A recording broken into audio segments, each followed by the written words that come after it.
everyone, welcome back to my YouTube channel. Uh, I'm your host Ali Gohar Mahesar, and you are watching my YouTube channel Learn English with Ali Gohar Mahesar. Guys, there are two tests in this video. The number one at the beginning and number two at the end of the video, in order to check your understanding of the lesson. So let's get started. Here is an exercise for you people. Number one, complete with who, which, or whose. These are the questions. If this video is going fast, then you can just pause it, and then try to give answers to these exercises. So these were the pages that you just saw. If you know the answers, please don't forget to share. Guys, today we are going to discuss relative pronoun, or also called as relative clauses. Relative pronoun. A relative pronoun is a pronoun used to begin a subordinate clause. It can be referred to as a relative pronoun since it indicates the relationship of the subordinate clause to the rest of the sentence. Relative clauses are adjectives. So guys, two things are very clear in this statement. These are pronouns used to begin a subordinate clause. So when these clauses are used, they actually join two sentences together, two parts of sentence together by using them in the sentence. And number two, the relative clauses are also adjective clauses. We can call them adjective clauses, and they refer to actually something or anybody or somebody which is already mentioned or which is understood in the sentence. So guys, relative pronouns begin subordinate clauses. They help make subordinate clauses in English grammar. Relative pronouns are who, whom, whose, which, that, where, when, why, not that. This is the list of relative pronouns which are used in English grammar. So let's get started with, we use who for people, which for things. If we talk about people, we use who, and when we talk about the things, we use which. The book is about a girl who runs away from home. So number two, where is the cheese which was in the fridge? So in this sentence we are talking about the cheese which was in the fridge. So therefore which is here used in order to indicate the cheese we are talking about. So which refers to the cheese which we are talking about. So our next word is in informal language we can use that instead of who and which. For example, the book is about a girl that runs away from home.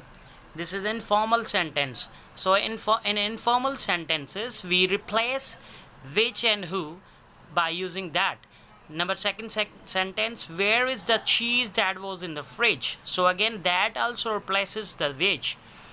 In some cases we can leave out that. The job that he got wasn't very interesting. So that is can be omitted here as well. The second sentence, a woman whom / that my sister knows has just bought the house next door. So in these two sentences, that and whom and that can be omitted. So the job that he got wasn't very interesting. So that is missing because it is understood the job he got wasn't very interesting. And same is case, a woman who that my sister knows has just bought the house next door. So in this case we know the woman, and therefore it is understandable that we are talking about that woman. We can't leave out who, which, what in relative clauses with extra information that is important. For example, Dorothy, who does my hair, has just had a baby. We are talking about Dorothy. Actually, we are concerned, we talk about Dorothy, only the Dorothy who does his hairs. Therefore, Dorothy who does my hair has just had a baby. Number two, I lent him the old man and the sea, which is really easy to read. Note, here we can't use that. So which is used for things and who for people. So keep this in mind, that which is used for things and who for people.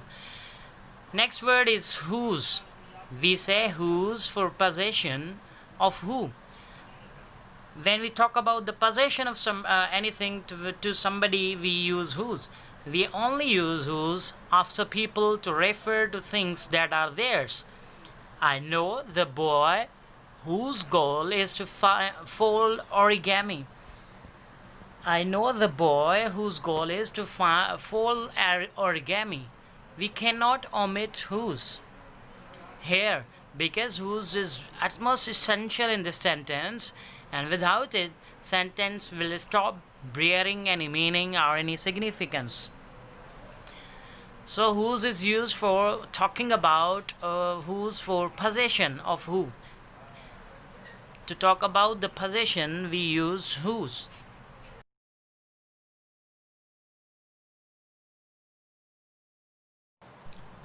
The chair whose legs are broken, the book whose pages are torn, etc.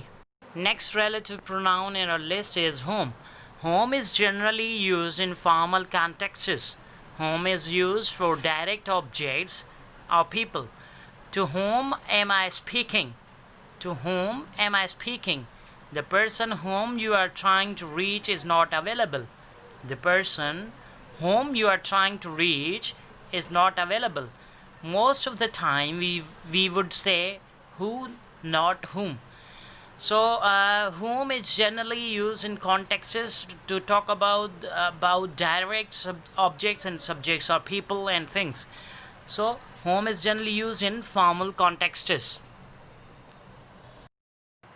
Our next relative clause is relative pronoun is where.